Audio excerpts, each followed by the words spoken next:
عبادت څه معنا لري؟ یعنی معنا هغه انتهایی عاجزي او چاته کول، دې ته عبادت ویل کیږي. خبره ښه ځان پوه کوي طالبانو ورونو. عبادت څه معنا؟ یو چاته په انتهایی معنا عاجزي کول، دې ته څه ویل کیږي؟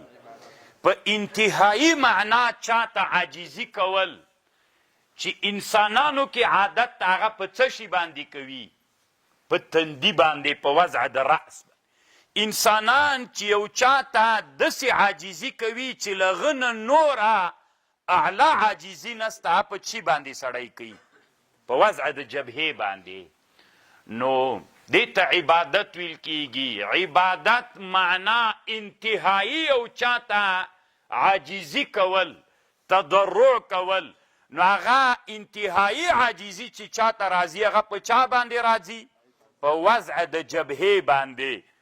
نو طالبانو انتهایی عاجزي او چې هغه په وضع د جبهې باندې د چاته به کوي؟ الله ته. غیر له الله نه به بل چاته انتهایی عاجزي نه کوي. خبر پوه سولې؟ نه به پیر ته کوي، نه به استاد ته کوي، نه به بل چاته سجده کوي. سجده به د چا دپاره کوي؟ د الله عز وجل دپاره. وروسته ورځو کې بیا بله ورځ ته به انشاءالله د سجدې په اړه نور مفصل بحث بیا کوو انشاءالله.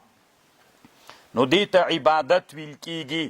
نو طالبانو ورونو تاسې د فکر ته پام وي، علما کتابونو کې لیکي چې عاجزي کول د الله عز وجل دپاره، د بل چا دپاره به عاجزي نه کوي. که عاجزي کوي د شرع د چوکاټ په اندازه باندې به عاجزي کوي. که د استاز لاس مو مچو کول، په بعضې طالبانو د بعضې ولایتونو کې عادت دا ده چې د استاز لاس چې مچو کوي داسې پسې ورټیټ سي، له رکو نه ورواوړي، بیخي سجدې ته ورواوړي. تاسې هغه خپل ځانونه پیژنئ طالبانو. نو که د اول خو لاس مچو کول دا طالبانو شامی رحمه الله داسې لیکلي وي، د بادشاه به لاس مچو کوي، د عالم به تندی مچو کوي. اصل افضل داسې ده. بیا روا ده، مشکل نسته، د حدیث ته پکې استحباب و مستحب.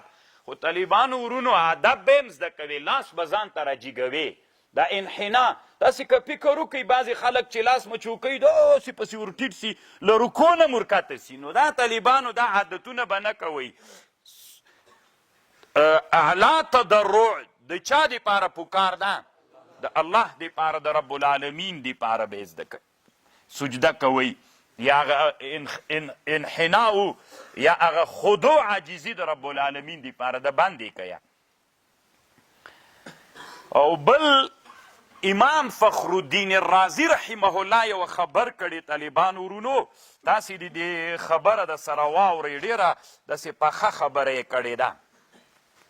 امام رازی رحمه الله لیکلی دي و یو عبادت ده، یو عبادت ده، یو عبودت ده او یو عبودیت ده. درې شیان دي. دا ځکه درته وایم طالبانو ورونو چې یو بله مسله زده کوئ. بیا عبادت، امام رازی رحمه الله وی عبادت دې ته ویل کیږي. درې درجې لري عبادت. عبادت، عبودیت، عبودت. اگر چې امام رازی دا منځنۍ هغه نه ده مسما کړي، خو د تفسیرونو نه حاصل زه وایم. عبادت دې ته ویل کیږي چې ته د الله عبادت د دې دپاره وکې چې ته ووایې د الله عبادت زه د دې وجې نه کوم چې الله ما ته ثواب راکړي، یا الله عز وجل ما له عقاب و له عذاب نه وساتي. دې ته څه ویل کیږي؟ دې ته عبادت ویل کیږي. دا یوه مرتبه د عبادت ته. عبادت څه معنا؟ چې ته د الله عبادت کوې، خو مقصد دې په عبادت کې دا وي چې ته د الله عز وجل د عبادت چې کوې د ثواب دپاره چې الله ما ته څوک راکړي، یا الله ما ته ثواب راکړي، یا الله عز وجل ما له عذاب د جهنم نه وساتي. دې ته څه ویل کیږي؟ دې ته عبادت ویل کیږي. دا یوه مرتبه سوله. امام رازی وایي وهذه درجة نازلة ساقطة جدا. دا ډېره ادنا مرتبه ده. چې ته عبادت د ثواب دپاره کوې او د عذاب نه مې الله وساتي، دا هغه ادنا مرتبه ده. دویمه مرتبه د عبادت څه ده؟ ته د دې دپاره کوې چې زه تشرف راته د الله حاصل سی، نسبت مې الله ته وسی.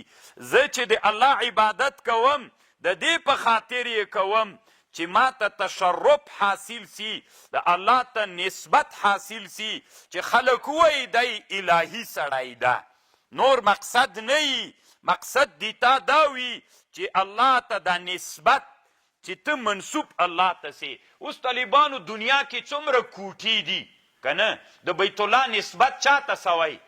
نو دغه نسبت دی وجې نه په چا کې تشرف پیدا ده، په بیت الله کې تشرف پیدا ده. 24 ساعته شپه ورځ خلک ترېنه تاویږي، عبادت الله کوي. دغه جومات او دې کلي کې څومره ډېرې کوټې دي، دا کور نسبت یې الله ته سوي، دا د الله د عبادت ځای ده، د الله کور ده. نو د نسبت دی وجې نه تشرف په دې کې شرافت پیدا سوی. دویم د عبادت دویمه مرتبه دا ده، سړی عبادت د دې د وجې نه کوي چې تشرف و شریفوالی په دې سړي کې پیدا سي. دا دویمه مرتبه ده. اولی ته عبادت ویل کیږي، د دویمې ته عبودیت ویل کیږي، دریمې مرتبې ته عبودت ویل کیږي. اگر چې امام رازي دا دویمه مرتبه مسما کړې نه ده، خو ابن کثیر او شهاب الدین آلوسی رحمه الله کړې ده. دریمه مرتبه دا د طالبانو چې دې ته اگر چې دا دویمه مرتبه امام رازي په عبودیت مسما کړې ده، عبادت، عبودت، عبودیت. عبودیت دې ته ویل کیږي چې ته د الله عبادت د دې وجې نه وکړې چې دا د الله ذات مقتضي د دې ده، دومره لوی ذات الله عز وجل ده، دا ذات تقاضا د دې کوي چې باید تی عبادت وکړي. هیڅ مې بل غرض نه ده پکې، نه مې تشرف مقصد ده، نه مې ثواب و عقاب مقصود ده. د ما مقصد دا ده زه د الله عبادت د دې دپاره کوم چې ذات الله مقتضي د عبادت ته زه باید وکمه. بس عمره لوی شان د دې رب العالمین چې زه باید په ټوله معنا باندې ورته عاجز سم، خودو عاجزي ورته وکم، عبادت یې وکم. دا تر ټولو نه طالبانو لویه څوک ده؟ دا په عبادت کې لویه مرتبه ده. تاسې خو په خبر پوه سولئ، تاسې چې کله په لمانځه کې نیت کوئ، څنګه نیت کوئ؟ هغه تلفظ بې نیت چې کوئ.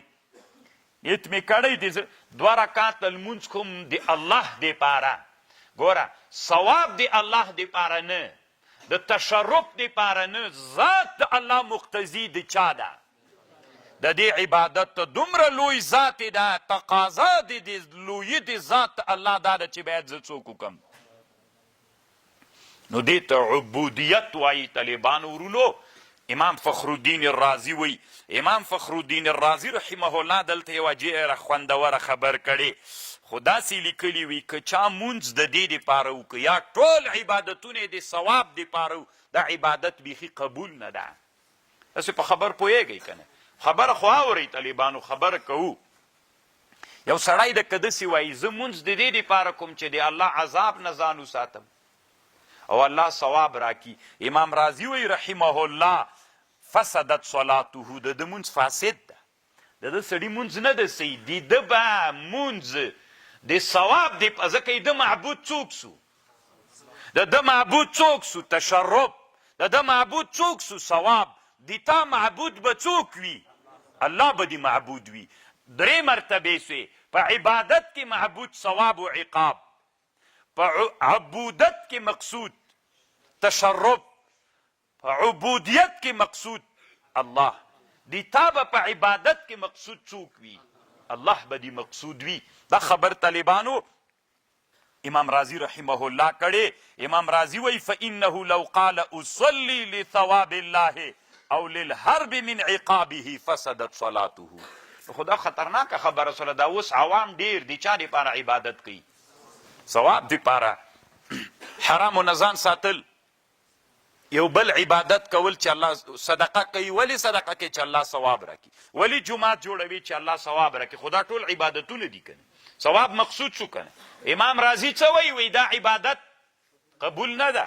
ولې د تا به مقصود په عبادت کې رضا د الله وي، دا ذات الله مقتضي د دې د زه صدقه ځکه کوم، ثواب و عقاب و دا شیان به دې پکې مقصد نه وي. امام رازي رحمه الله دا خبر کړی طالبانو ورونو. شهاب الدین آلوسی دی د امام رازي نه وروستنی ده، دا هم زده کوي. هر متعقب، هر وروستنی متعقب په مخکیني باندې طالبانو څه ردونه لري.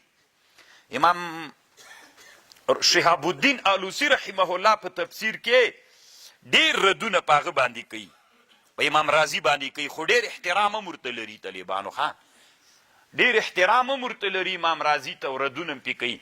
ما سره کور کې داسې یو کتاب سته په خپله کتابخانه کې چې هغه شیان یې راجمع کړي چې آلوسي په چا باندې ردونه کړي دي، په امام رازي باندې ردونه کړي. دا د دنیا د علماو عادت وي. خو طالبانو ډېر په ادب کې دومره احترام ورته لري که نه، که غومره په ادب کې مونږ په یو عالم رد کوو، په غومره احترام و ادب کې بلکل طالبانو دا. بله ورځ یو عالم د هلمند ولایت، یو مشهور عالم د هلمند علما یې پیژني، نو هغه یو شاګرد رابطه را سره وکړه، هغه هم عالم و. وی دي تا یو مسئله ده د کوینټ په اړه باندې، نو هغه ابتدایي حالت کې ما نه چې چا پوښتنه کړې ده، نو وی دې کې شیخ صاحب د تا څه نظر ده؟ نو هغه مال هغه په کلونو مخکې ما بیرته خپله مسله رد کړې. هغه اول وار چې ما ته څوک راغلي ما نه یې پوښتنه کړې ده. نو طالبانو یو انسانیت باندې چې د تا دې مسله کې رای، طالبانو دا د علم ادب ده د علماو په منځ کې. الله عز وجل دې وکړي چې موږ او تاسې د علم داسې آداب وکړو. کله یو سړی چې عالم وي هغه د علم، او چې علم نه لري بیا طالبانو بزتي پیسې را بډ وي او ملا داسې کړي او هغه ملا داسې کړي، تحقیق نه کوي طالبانو. د بل عالم علم ته احترام نه لري، بس اصل مقصد دی چې څنګه ځان مشهور کی، نو ځان هم بې عزته کي، علم هم بې عزته کي، بل عالم هم بې عزته کي. کله وحاشه طالبانو دا کار ونه کوي. امام رازي طالبانو رحمه الله، علامه شهاب الدین آلوسی همدغه خبر د امام رازي په تفسیر روح المانی کې داسې نقل کړې ده. وذکر بعض المحققین ان لها 3 درجات، 3 درجې. بعض المحققین نو طالبانو امام رازي ښیي، ګوره محقق په لفظ استعمالي، خو طالبانو روح المانی قربان سم دا خبرې همدلته کړې ده، نورې ویلي نه دي. دا خبر اوس که زه وکم چې د ثواب دپاره که چا عبادت وکړه دا عبادت قبول نه ده، نو دا خو یو لوی بنیاد ړنګ سو. نن ډېر انسانان د چا دپاره کوي، تاسې د علم د څه دپاره کوئ؟